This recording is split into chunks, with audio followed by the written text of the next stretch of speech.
बच्चे और वनमानुष की कहानी। यदि आप मेरी चैनल में नए हो तो मेरी चैनल को सब्सक्राइब करें, शेयर करें और लाइक करें।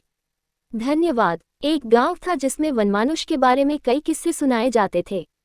लोग वनमानुष को भयानक, रहस्यमय जीव के रूप में देखते थे।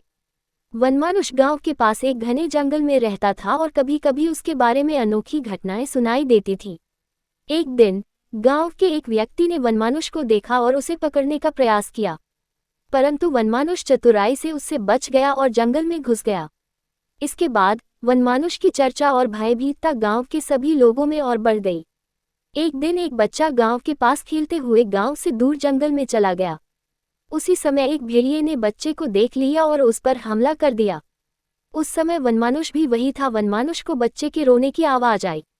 वह बच्चे के रोने की आवाज़ के पास गया और वनमानुष ने जब ये देखा कि भेड़िए ने बच्चे पर हमला कर दिया तो वनमानुष ने एक मोटी लकड़ी उठाई और भेड़िए पर हमला बोल दिया।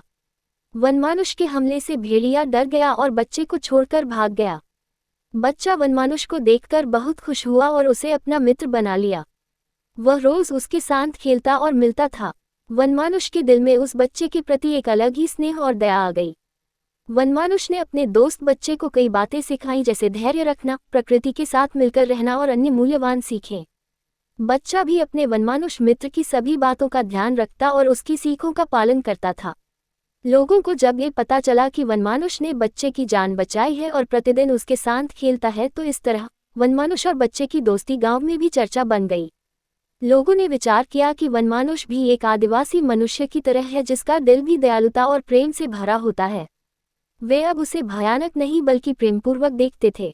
वनमानुष कहानी संवेदनशीलता, प्रकृति के साथ संबंध और सजगता के महत्व को दर्शाती है। शिक्षा। वनमानुष की कहानी एक मूल्यवान संदेश प्रदान करती है कि जीवन के सभी प्राणियों के साथ भावनाएं और संबंध होते हैं, जिन्हें हमें सम्मान और प्रेम से निभाना चाहिए। पूरी कहानी सुनने के लिए धन्यवाद।